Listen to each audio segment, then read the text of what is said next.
Thank you for clicking this video. I am Martin Prevost, and this is Rank the Movies. Now, back in January, the early part of that, we talked about Dump Month, where studios tend to dump movies they don't think are going to succeed during the big times of the film year. January is the biggest dump month. February, it kind of gets some of the overlay dumps, so I want to talk about my top 10 favorite February releases. Now, I'm not going to do this every month. There's not going to be a top 10 favorite March releases. This is kind of it until we get to the August-September dump months. Then I might revisit this idea.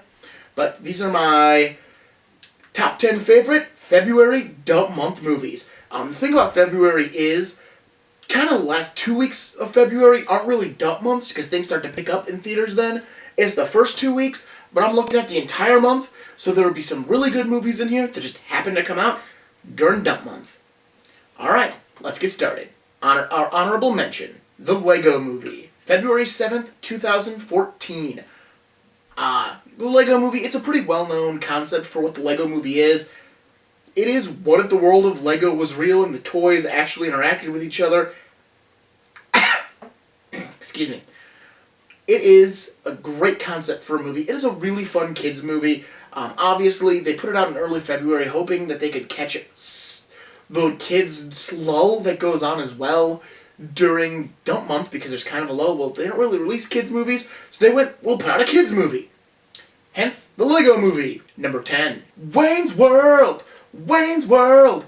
Party time! Excellent! This one came out on Valentine's Day in 1992. It is a classic movie. It is the next big SNL comedy since the Blues Brothers. It made a ton of money, did very well for what it was. Basically, it kind of elaborates on the SNL sketch. We've got Wayne, we've got Garth, we've got them working together to try and turn Wayne's World into a actual television show. Get it off of public access and actually on real TV, because Rob Lowe comes and tells them that's what they should do. It is a fun movie. It's got a lot of great comedy, and Mike Myers and Dana Carvey work so well together. It's a shame, you have Wayne's World 2, but they really didn't make any more movies after that together, which is a shame because they do have great chemistry. Number 9. Broken Lizard presents Club Dread, February 27th, 2004. I really enjoyed Broken Lizard's body of work. The Super Trooper movies, Club Dread, Beer Fest, and the Slam and Salmon. They're all really good movies. They're funny movies. This one takes a look at the kind of stereotypical horror films done in their comedic fashion. They are all the Broken Lizard cast members take on characters at a resort island ran by a guy named Coconut Pete, who is kind of who's definitely a take on some real people, kind of mixed together, but he's a famous rock star who's opened this pleasure island to make money and have fun and find people to have sex with. All of a sudden, members of the staff start to die, and it becomes a whodunit, and they're trying to figure out who's killing them, why they're killing them. And there's a lot of good comedy worked into this movie. The guys do a great job with it. It is a fun movie. It's worth checking out. Number 8. The Muppet Treasure Island, February 26th, 1996. So after The Muppet Christmas Carol did very well for the Jim Henson Boys and Disney, they went, you know what? Let's do another classic novel. And they picked Treasure Island. Not only do you get the Muppets in this one, but you get Tim Curry. Much like where you get Michael Caine with Muppet Christmas Carol, you get Tim Curry with Treasure Island. And he does such a good Long John Silver. He is phenomenal in that role. The entire thing is really good. They do take liberties with the story, but they're decent liberties that kind of propel the comedy of what they're trying to do. If you like the Muppets, it is definitely one you need to check out, because it definitely holds up. It's a great movie, and it has some great and classic humor in it. So check it out, Muppet Treasure Island. Number 7, Fanboys, February 6th, 2009. This movie languished in production hell for a very long time. I think it was actually shot in 2006, and it came out in 2009. Just to give you an idea of what kind of production nightmare they went through trying to bring this movie to cinemas, and it only had a limited release. It did not play in a lot of theaters when it came out, but it did, so it gets to be on the list. Basically, the story is a group of friends decide to go and break into Skywalker Ranch to steal a print of Star Wars Episode 1, The Force Awakens.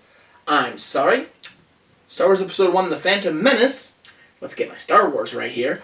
Before it premieres. Because one of the members of the group is dying of cancer and is not going to make it to the premiere. And these are giant Star Wars fans.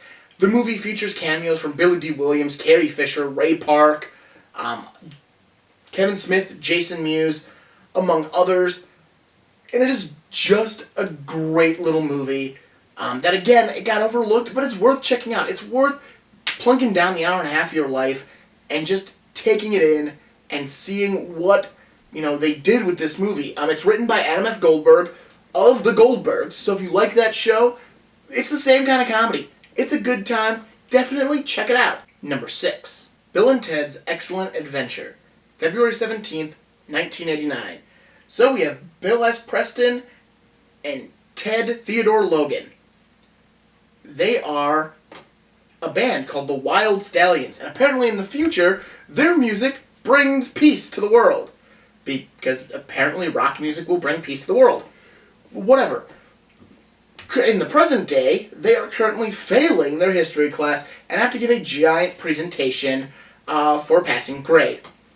They are met by Rufus, played by George Carlin, who gives them a time machine in the form of a phone booth so that they can actually get first-hand experience of these historical figures.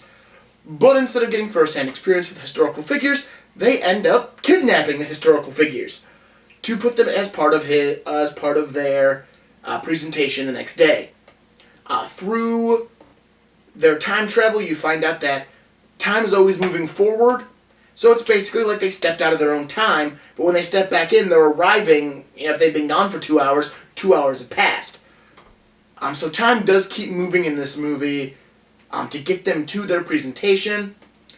And they end up taking all of the historical figures they've taken together to a shopping center, and you get to see how they interact in modern day settings, and you find them constantly playing with time by saying they'll go back in time once their presentation is done to set something up to help them at the present moment, which is kind of amusing to watch. It is a great movie. It's a classic. It spawned the sequel, Bill and Ted's Bogus Journey, and a third movie is coming out called Bill and Ted Face the Music later this year. I'm excited for it because I want to see what they do with this franchise moving forward. It is a great movie. It's definitely worth checking out. Number 5. Kingsman: The Secret Service. February 14th, 2015. This movie did incredibly well for when it came out, and a lot of people know what it's about.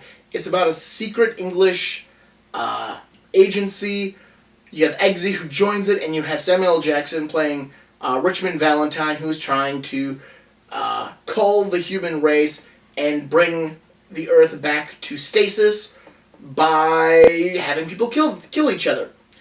It is a great movie. It is definitely worth checking out if you've never seen it. And it's always worth a view. It did spawn the sequel, Golden Circle, and it has a prequel coming out this year called The King's Men. So, it's doing pretty good for itself. Number 4. 200 Cigarettes. February 26th, 1999.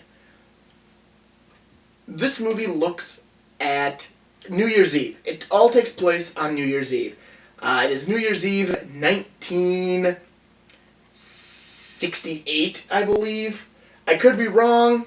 I'm probably wrong. So it's a New Year's Eve in the past, and it's kind of all of these people. It's a bunch of different little stories that are intertwined because all these people heading to a party. And it's, their adventures getting to the party. You have Paul Rudd, who it's his birthday, is New Year's Eve, and he's unhappy about it because he's just an unhappy kind of guy. And Courtney Love is his best friend, who also may be in love with him. Janine Garofalo plays his ex-girlfriend, who just broke up with him. You have Jay Moore and Kate Hudson on a date because they had hooked up the night before. And there's just a lot of good comedy in this movie. It's a hard one to explain because it has so many little plots going on, all leading to the end of the movie, which is the party. It's If you've never seen it before, pick up a copy, check it out. It is a fun movie. It's worth watching. It's very entertaining. Number 3, Deadpool. February 12th, 2016. It's Deadpool. What else do we say? You have Deadpool. Here's Deadpool. Again, it's kind of like Kingsman. It's a very well-known movie for what it is. You know, it's based on the Marvel character Deadpool. Ryan Reynolds does a fantastic job. It's going to get umpteen number of sequels because it was that good. It's hilarious. If you've never seen it, it's probably because you just don't want to see it, and there's nothing I can say that's going to make you change your mind. If you have seen it, you know it's great. So there you go. Deadpool. Number 2, 3,000 Miles to Graceland. February 23rd, 2001. This is a heist film that turns into a road trip movie, which is actually very entertaining. You have Kevin Costner, Kurt Russell, and Courtney Cox star in this movie. As the poster shows you, Kevin Costner and Kurt Russell are both huge into Elvis. In fact, it is implied that when Elvis died, they both had paternity tests done to see if Elvis was their father. Basically, they decide to go and rob a casino while they are holding kind of an Elvis lookalike convention. And it's them and 3 other guys, all also dressed as Elvis impersonators, and their crew is played by David Arquette, Christian Slater,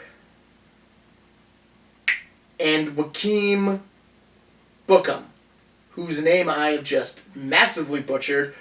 So it's very good actors playing their supporting crew who are not seen in this movie after the heist is done. After the heist is done, Kevin Costner stabs Kurt Russell in the back and runs away, but he can't find the money. Kurt Russell has the money because he was smart and wore body armor to make sure when he got shot he wouldn't die. So now he's got the money, and it's basically a race and a road trip kind of movie to get to the cleaners and solve this vendetta between these 2 characters.